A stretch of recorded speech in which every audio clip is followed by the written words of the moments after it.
A listener note: this story contains adult content and language. There are a total of 13 stab wounds which have penetrated the body. They are all arbitrarily numbered from 1 to 13. There are 8 wounds noted in the left side and upper back in the shoulder and scapular area, where wound number 1 is on the top of the left shoulder. I'm sitting in the office of a man who prosecutes murders for a living. His name is Matt Murphy. He's a veteran assistant district attorney who handles homicides out of Newport Beach, California.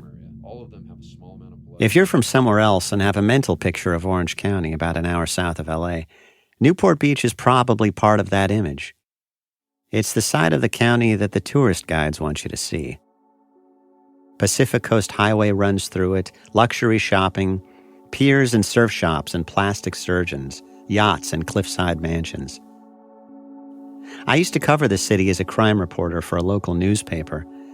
There weren't a lot of murders, maybe 1 a year, 2 or 3 in a very bad year. Greed or lust figured prominently in the most memorable ones. These days, if you're one of the rare people who meet a violent death in Newport Beach, Matt Murphy is the prosecutor who will hear about it. The homicide case that landed on his desk in the summer of 2016 was particularly violent, and it was unique in his experience. Number 5 is on the left, more to the upper arm area. Numbers 6, 7, and 8 are close to the midline region of the upper back. All of these stab wounds are superficial wounds. They have all been sutured by metallic staple sutures. Murphy is reading the autopsy report, which is part of how he assesses whether there's a prosecutable offense. A homicide is the killing of one human being by another. He had to decide whether it was a crime. Wound number 13, which is the fatal wound, is the upper left eyelid, 1 centimeter in size. Only wound number 9 has some bruising around it, and another bruise noted around 12 and 13. So when you review something like this, what it tells you is this young woman fought like hell.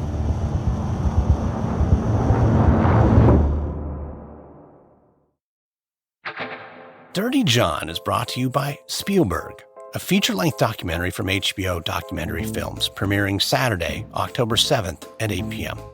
The film pulls back the curtain on the remarkable career of the renowned director through exclusive interviews with actors, family, and Steven Spielberg himself. It chronicles his nearly 50-year career as a filmmaker of such landmark films as Jaws, E.T., The Extraterrestrial, Raiders of the Lost Ark, and Jurassic Park. The documentary was directed and produced by American Masters alum Susan Lacey and features insights from notables such as Christian Bale, Drew Barrymore, Francis Ford Coppola, and Leonardo DiCaprio. You won't want to miss it.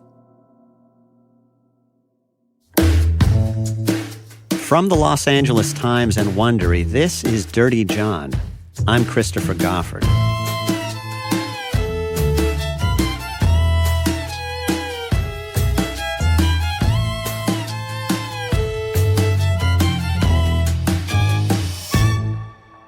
Part 1. The Real Thing. In the fall of 2014, Debra Newell was flipping through profiles on Our Time, a dating site for singles over 50. 84 strangers wanted to get to know her. She took a chance on 3 guys. She had coffee with one, dinner with another, breakfast with a third. They were older and less handsome than their profile pictures. There wasn't any chemistry. Debra Newell has hazel eyes and high cheekbones and wavy blonde hair. When she was in her 30s, a man threw himself on the hood of her car begging for a date. For years, attracting men had been as easy as walking into a room. Now she was 59, married and divorced 4 times. Her 4 kids were grown, and she had a flourishing interior design business. She wanted a man to travel with and share her success with. She worried that she was too old for another chance at love. She tried the site again. Someone else wanted to meet her. This guy checked every box. Looked very successful, according to everything in his profile. He posted a few pictures, said he was a physician. So I thought, interesting. Seems safe. So we started talking. John Michael Meehan had thick, dark hair and a big, warm, friendly smile that invited trust. If you saw his smile on a billboard, you'd want whatever he was selling. He looked a little weathered, but he might have once been an All-American quarterback on a trading card. They exchanged texts, then phone calls. He said, "You are so my type." And the last guy I was with said I wasn't his type. I thought, oh, I'm so his type. Well, okay, good. That's a good thing. And he sent me pictures of him as a little boy, said he was a Christian, said that he had gone to my church, said I go to Mariners, where'd he go? He goes, that's where I go. Said that I had 4 kids and grandkids. He goes, oh, how lucky you are. I would love to meet them. She lived in Irvine, about an hour south of Los Angeles.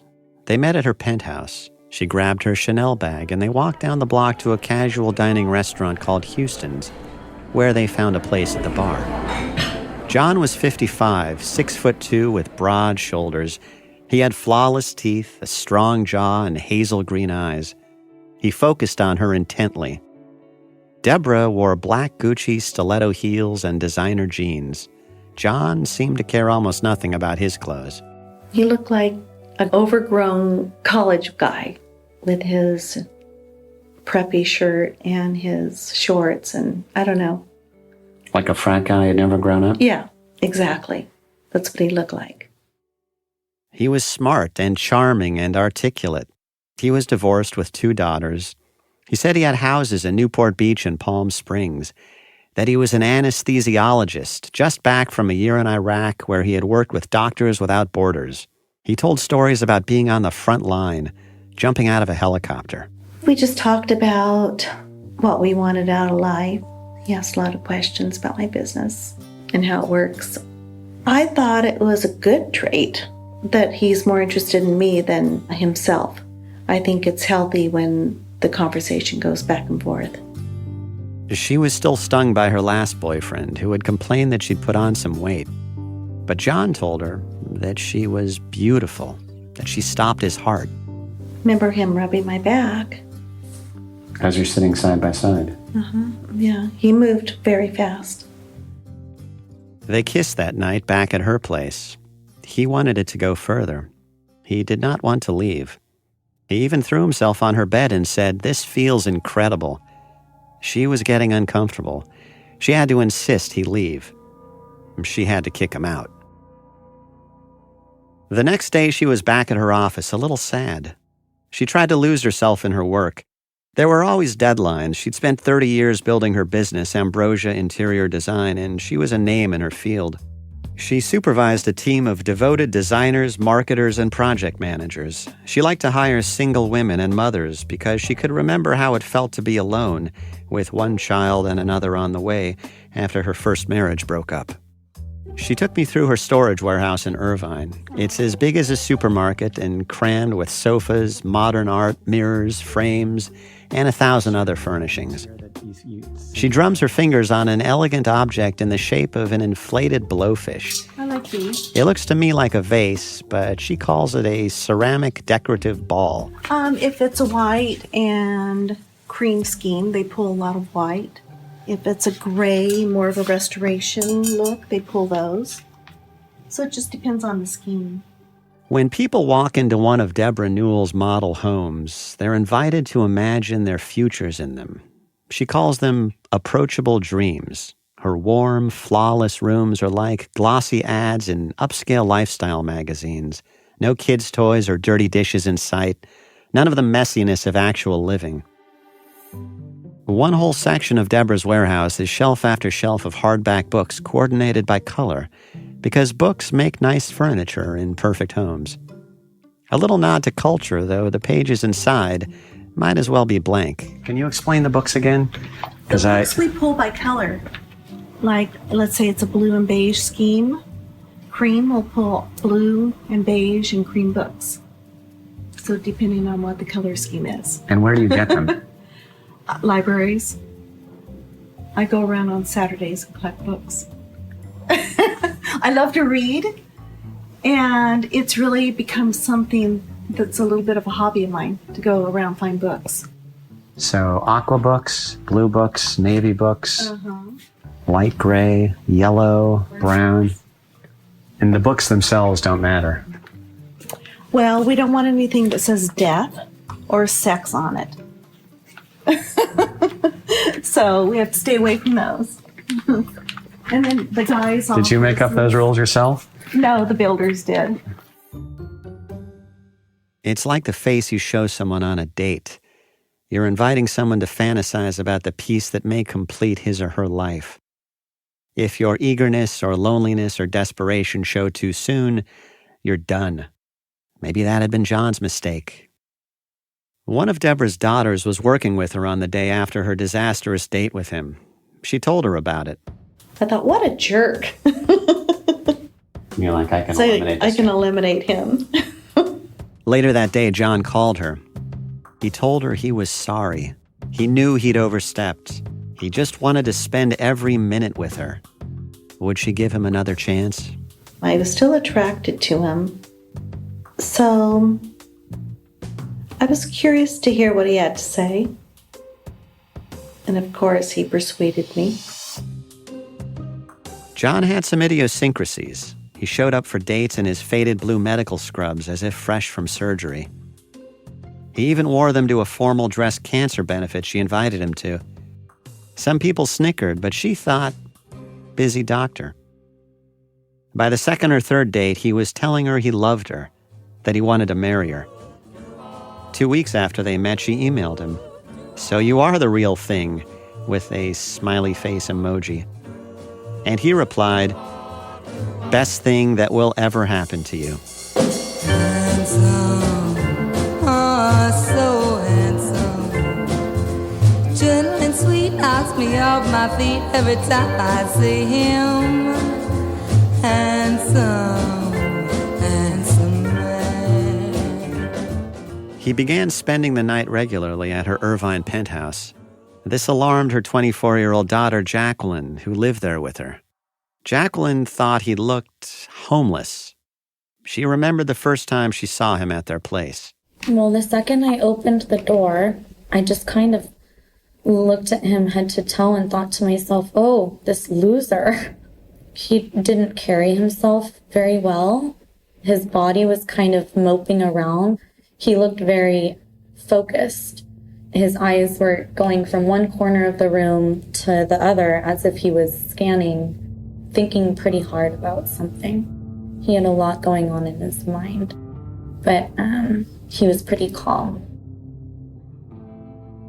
Even at a glance, Debra Newell's penthouse reflected money. There were black velvet dining chairs, a glass cocktail table, fine art on the walls, including 2 original Salvador Dali paintings. Jacqueline had a collection of expensive bags and purses. I have a safe where I keep Birkin bags and like my nicer purses.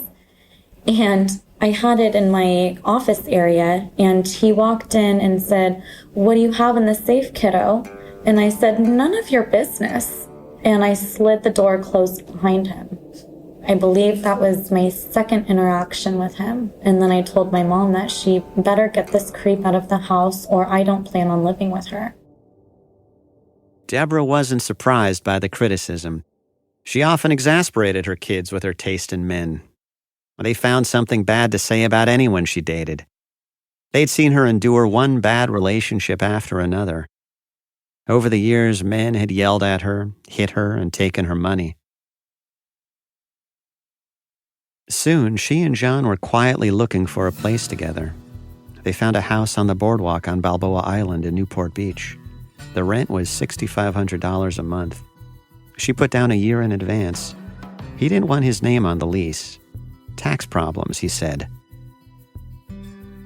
After Jacqueline's overt hostility, Debra wasn't about to tell her kids that John would be moving in with her.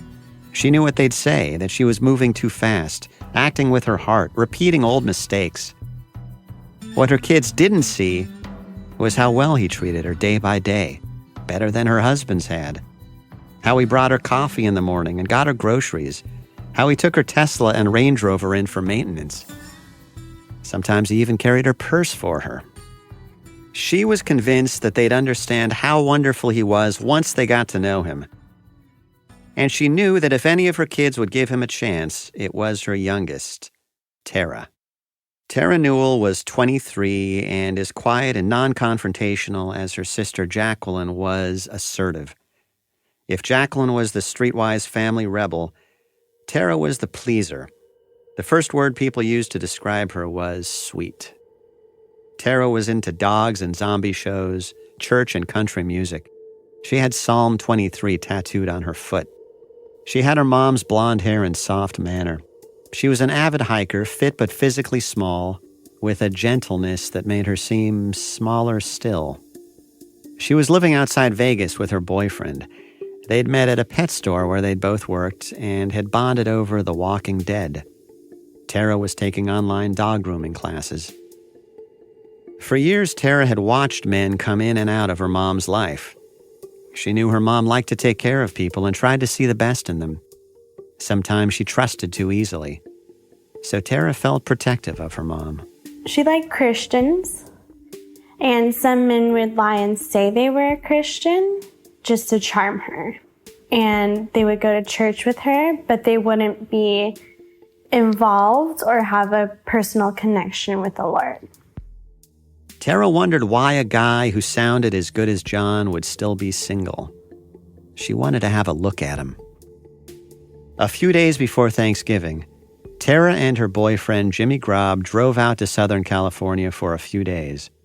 John was helping Debra move into her new rental house on the water.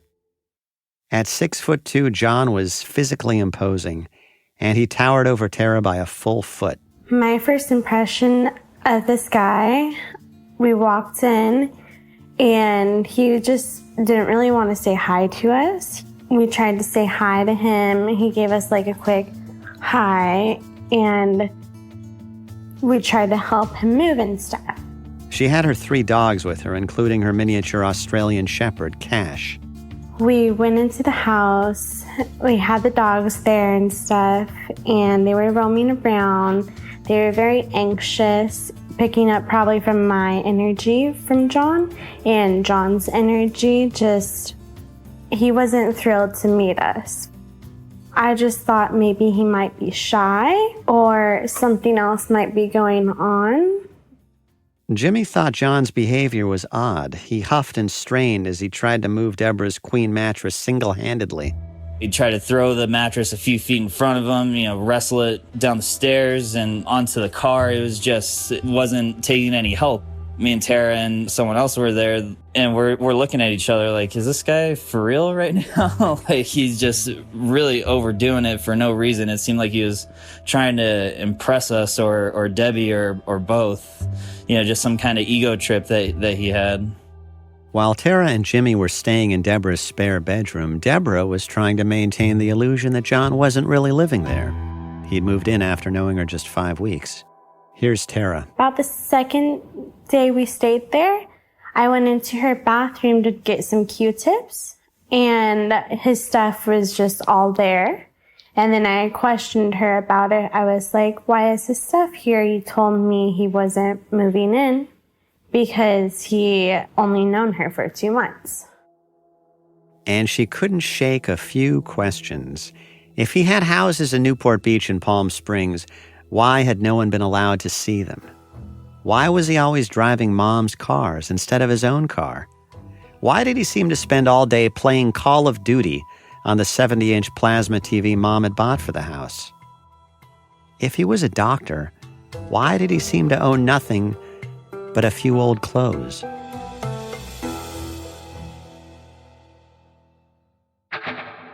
The doorbell rings. A package has arrived, and a young man springs to the door. My first package from Hunt-A-Killer. Inside the package is a letter in a crisp linen envelope. Dear listening friend, enclosed you will find your first correspondence with your selected friend. Thank you for volunteering to become a new addition to their lives after so much has been taken away from them. Before continuing, please be aware that your friend might reveal troubling, illicit, or illegal activities. You are under no obligation. The man stops reading and picks up a second envelope addressed to friend in smudged type. He tears it open and begins to read. Dear friend, thank you for accepting this correspondence. It's a lonely life I lead, but I think you could be my solace. I will tell you my story. I leave it to you to hunt the truth. Want to hunt a killer? Visit huntakiller.com/dirtyjohn and use coupon code DIRTYJOHN for 10% off. For some time now, you've been vaguely unhappy with your mattress. You'd like a better night's sleep. You keep thinking about upgrading. What's held you back? Luxury mattress prices. The answer is Casper. It feels like a luxury mattress, but doesn't cost as much as one. Casper is an obsessively engineered mattress, and each one features a marriage between different foam layers for ideal firmness. I actually have a Casper mattress, and I sleep on it every night. I never get tired of it, except that I do get tired, and then I sleep on my Casper mattress. So try it. If you're not head over heels in love with your Casper mattress after a 100-night trial, just send it back. Returns are free and no hassle. So, are you ready for better sleep? Get $50 towards any mattress purchase by visiting casper.com/dirtyjohn and using the promo code dirtyjohn at checkout. That's casper.com/dirtyjohn, promo code dirtyjohn. Terms and conditions apply.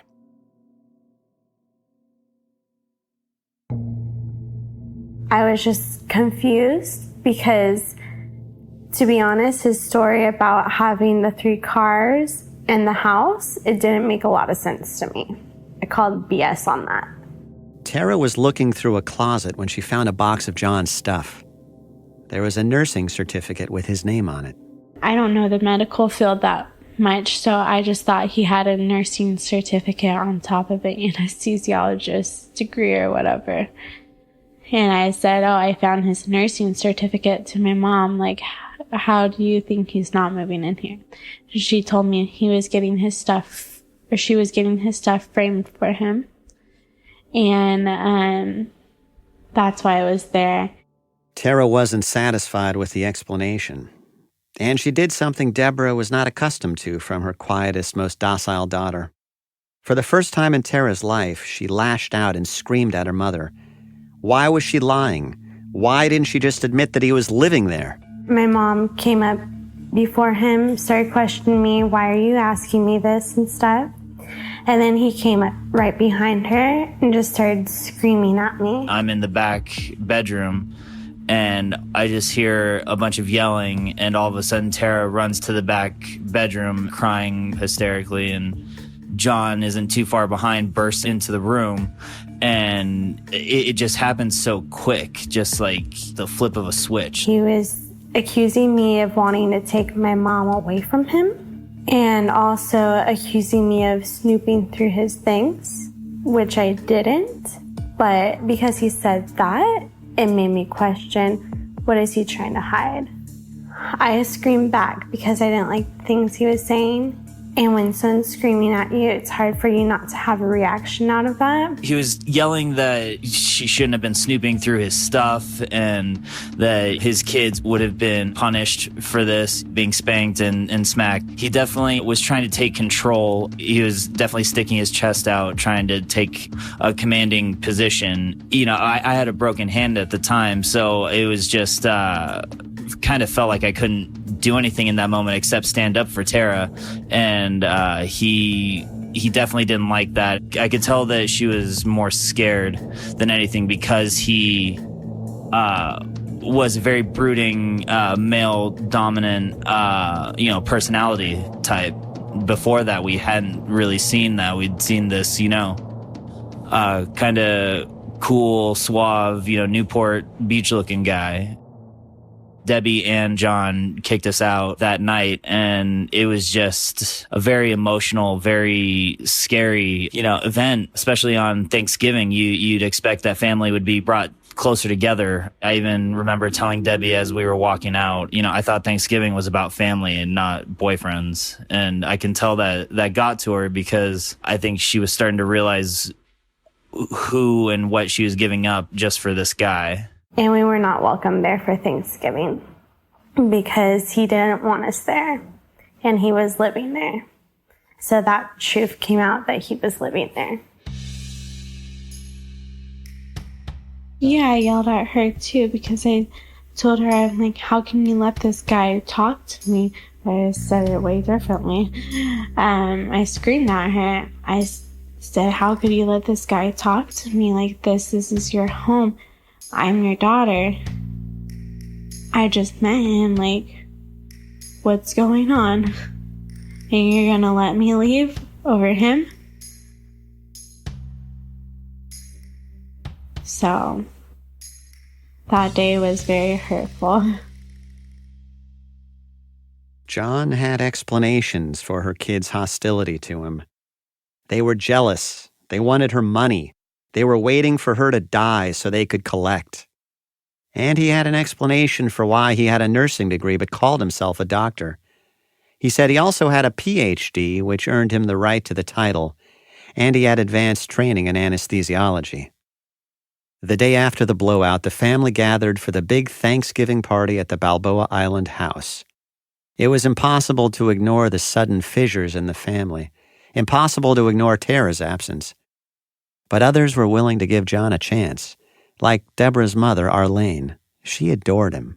We were standing at the window looking at the ocean and looking at the bay, I should say, and I was just kind of quizzing him, and he was very nice, very nice. But he never really dressed up. He was just kind of tacky looking. I thought for Thanksgiving Day, we always dressed up in our family, and it's made a real special day, and here he comes down and just looking pretty sloppy. But I thought, well, he works hard, and that's okay for him to do that. And we just kind of talked about little things, and I told Debbie later, I said, I think he's a great guy. He's just very nice and courteous, and he's very kind to me. When Jacqueline showed up, her cousin told her John wanted to have a private word with her in the alley behind the house. I was like, oh, hell no, this is not happening right now. I have nothing to say to you. Anything that he wanted to say to me, it could have been said in the house in front of everybody. So I did not appreciate that at all. And that prompted me to say some bad things about him. Like, I think he's the devil and he's just a loser piece of shit. That's what I told everybody. And then I left the home. To John, this was more evidence that Debra's kids were spoiled and out of control. His words tugged at Debra's anxiety that maybe they were. She thought she could use a professional's objective advice. She found a psychologist, and the psychologist told her that her kids didn't have a right to run her life. She was 59. If this was the man she'd chosen, it was her business. So then the psychologist starts working with me to have boundaries with the girls. So I was told that I have to give them rules. That if they're going to come over, they have to be invited over. They can't just stay without calling first. That I have a right to hang up on them if they're going to yell at me. Tell them that I deserve happiness just like you do. You're not going to treat me that way or I'm going to hang up on you. She was just teaching me to not allow them to have behavior like that towards me. And John loved it. Thought, yeah, I agree with you. This is great. Well, Devil's got your boyfriend. He's got the one who said he'd always love you. He'd never leave you. Devil's got your boyfriend. He's got the one and he'll never let go. Their house on the boardwalk had floor-to-ceiling windows that made you feel you were sitting atop Newport Harbor. It had a rooftop deck where they could watch the sailboats and the great yachts slide over the waves. John liked to wear baggy sweats and sweatshirts with the logo of the University of Arizona, where he had gotten an undergraduate degree. Everything said Arizona on it. I thought, we're 55 and we're wearing... So basically he thought he was a mess in terms of his wardrobe. Yeah. And he had the baggiest pants. She took him to buy a closet full of new clothes. They went to Brooks Brothers. And he would try things on and I'd say, no, go back. And he'd come out and some of that, I like that. Let's get that. She bought him some shoes, designer jeans, dress shirts, slacks, a black tweed sport coat, some form-fitting cashmere sweaters, deep burgundy, navy blue. He looked better in darker tones and pastels. Guy with darker hair looks better with true colors. Blues. He didn't look good in red. More winter tones, jewel tones. Like you got a blank canvas with this man? Yeah, he said, dress me, I want to please you. So, yeah, I dressed him. It's like my new doll. He said everything was stolen when he was in Iraq. So Every day now, he was begging her to marry him. She resisted. She loved him, but she knew her kids would be furious. In early December, she was driving to Vegas on business, and he was tagging along. Why not drop by the courthouse while they were in town? he was quite excited. I was a little more nervous and kept saying, I can't wait to be married to you, and just, I'm so in love with you, and so on. I felt that this was an opportunity to love again. Debra, will you take John to be your wedded husband to live together in bonds of marriage? There's a video of the ceremony. They're standing in a dreary room against a wall with a plant-covered trellis. It has the look of a spur-of-the-moment decision. Hi, Debra. John is wearing jeans and an untucked shirt, kind of sloppy. Debra is in stylish slacks. With this ring, I be wed. He's beaming down at her. He chuckles a little as he tries to get the ring on her finger. I pronounce you husband and wife. You may kiss your bride. Oh my gosh. Afterward, they celebrated with lemon drop martinis. They had known each other less than 2 months. No one had been invited to the wedding. She didn't tell anyone. It was all a secret. She kept it a secret as the weeks passed and Christmas approached. The family planned to have their traditional Christmas get-together at the home of Debra's eldest daughter, Nicole. Jacqueline refused to go. Tara was torn. She desperately wanted to spend the holiday with her little nieces and nephews, but she didn't want to be around John. Here's Tara again. Me and my mom went to therapy to try to work things out and be able to have a Christmas together. And we worked out that John was not to be around the kids. So I just wanted to be involved in them. And then I got there hanging out for a while with them. And then he shows up with my mom. John was still just her boyfriend as far as anyone knew. He bustled in with his arms full of presents for the children. Dozens of presents Debra had bought. He went up directly to the kids and started opening presents with them. And I felt very offended by that because that wasn't what we discussed. As Debra remembers it, he didn't do anything wrong. He brought in the presents and sat by himself at the dining room table, and the kids came up to him. Who could blame him for that? And he was good with kids. They brought out the playful side that she found so endearing. Everyone agrees what happened next. Tara began crying hysterically, making a scene. Tara, you just need to handle this. You don't have to hang out near him. Just, go hang out in the other room. And she was fit to be tied. And she said, you promised that he wouldn't play with the kids. I go, what am I supposed to do? He's sitting right there. I go, it's sort of a tough situation. You just have to let it go. Tara's grandmother didn't understand why she was so upset. Here was Tara sitting in the family room by herself, just crying, her eyes out, just trembling and crying. Oh, she was hysterical. She would not, she said, I just want to leave. She said, and I was getting upset with her for doing that. I thought, this is terrible. All of our family meeting for Christmas. And she was just sitting there shaking and just crying. Tara knew what people were thinking. There she goes again, being over-emotional. She was the youngest in the family. Her dad had left the house when she was young, and she'd been looked after by nannies during the years her mom built her business. She knew some people still thought of her as the little girl who needed attention. It was sometimes a fight to be taken seriously, and she would question the intensity of her own feelings. She always kind of got upset about things, and so I sat down and talked to her about that. She said, I don't care. I don't like him. There's something about him I don't like him. In early 2015, Tara was back home in Vegas with Jimmy and their dogs. Tara wasn't talking to her mom. She just hoped John would go away. She wasn't like her sister Jacqueline back in Orange County.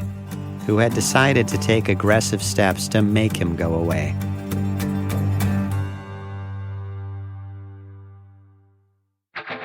Are you hiring? Find your dream candidate with these tips from ZipRecruiter and Dirty John. Tip: did you know that 60% of candidates search for jobs on their phones? Make sure your job ad is formatted for mobile to keep candidates reading through the entire post. Then, you can use ZipRecruiter to post your job to over 100 job boards with one click.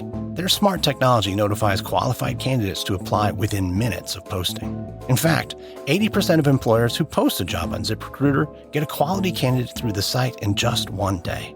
Try ZipRecruiter for free by visiting ziprecruiter.com/dirtyjohn. Again, that's ziprecruiter.com/dirtyjohn. This has been a tip for finding your dream candidate from Dirty John and ZipRecruiter, the smartest way to hire. Jacqueline was angrier and more suspicious by the day. More than once, Mom would call and ask if she'd borrowed cash from her wallet. Money was missing. Jacqueline told her to keep a better eye on it.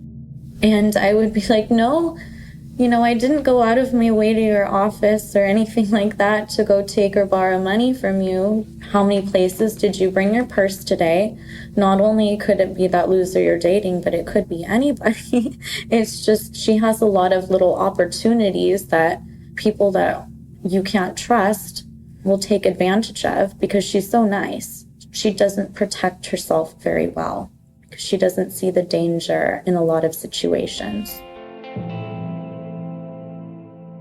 Other unsettling things were happening, like the texts Jacqueline would receive from her mom's number. And I knew that the replies were not coming from my mom. It wouldn't even be the way that she would type out her text message. He would misspell his words or he would use slang. And my mom, she's a pretty proper person when she's text messaging. She uses capitals, periods, and such. Like on Christmas, I was talking to my mom and she said, "Turning phone off, Merry Christmas." I was like, that's weird that my mom doesn't want to talk to me on Christmas. Jacqueline thought her mom had no idea who this man was.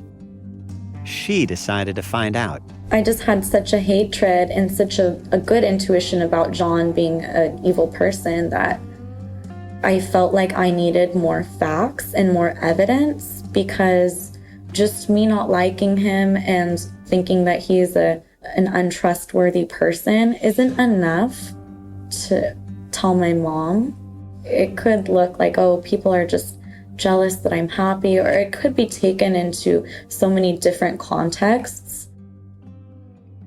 She started watching John's movements. John would leave the Balboa Island house in the morning in his medical scrubs, driving Debra's Tesla, and come back in the afternoon. He said he wasn't affiliated with any particular hospital, that he traveled between clinics and ORs, doing anesthesiology work as needed. So I asked my mom what he was doing all the time with her car, and she says, I don't know. I don't know where he goes during the day. He puts on his scrubs and he goes to work. And I said, are you sure? Would it be okay if I put a tracker on your car one day to find out where he's going? And she said, sure, put a tracker on my car if you want to put a tracker on my car. Debra says she doesn't remember agreeing to this, but Jacqueline insists that she did. She showed me a picture she took when she attached the tracker. The photo's time-stamped 11:34 p.m. on February 2nd, 2015. John had been in her mom's life about 4 months at this point. She says she bought 2 trackers online, actually, and put them in rotation. One would be on the car while she charged the other. She could monitor John's movements on her laptop or iPhone. She began studying the strange routes he took around Southern California, looking for patterns and clues. I just found that he would go to different doctors' offices, and then he would go to a warehouse, and he would usually go to a post office. It was usually fast food. He would always pull over and get shit food. And then he would go to the gas station. And then he would go to 1 or 2 doctors' offices, not in the area. They wouldn't be in Irvine. They would be sometimes Mission Viejo. or one doctor's office looked like it was in San Diego. And then the Tesla would come all the way back up the coast, sometimes like be at a charging portal. So I couldn't figure out what he was doing. I thought that maybe he was getting scripts for Oxycontin or like drugs that, and probably selling them on the street, or maybe keeping them in a storage facility. So I couldn't figure out all of that, but I was definitely trying my hardest. None of it amounted to proof. None of it was necessarily incompatible with his story. These were fragments of a puzzle. Jacqueline knew she had to be careful about what she told her mom. It could get back to John. She didn't want to be dismissed as a meddler in her mom's business. Did you let anybody else know that you were tracking him? Did you tell? My boyfriend, but he thought I was crazy. He was like, you shouldn't get involved. This guy's scary. Like, it'll all pan out and your mom will find out. But I was like, no, you don't know my mom. She's so sweet. She needs some help. There's something else you should know about the Newell family. A homicide more than 3 decades old that haunts the subtext of this story in ways large and small. In 1984, Debra's older sister, Cindy, had been trying to escape a bad marriage. She told people her husband was controlling and possessive. One afternoon, he pressed a handgun against the back of her neck and killed her with a single bullet. It was the reason Debra hated guns. It was the reason she refused to have a gun around, long after people began warning her that she needed one.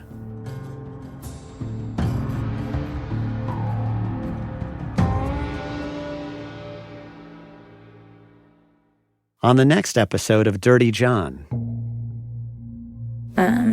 Here it is, right here. I have a picture. He had, $500 plus $475 plus $150 plus $3,414. A Sig Sauer. He was trying to get different gun parts, and he was adding them up.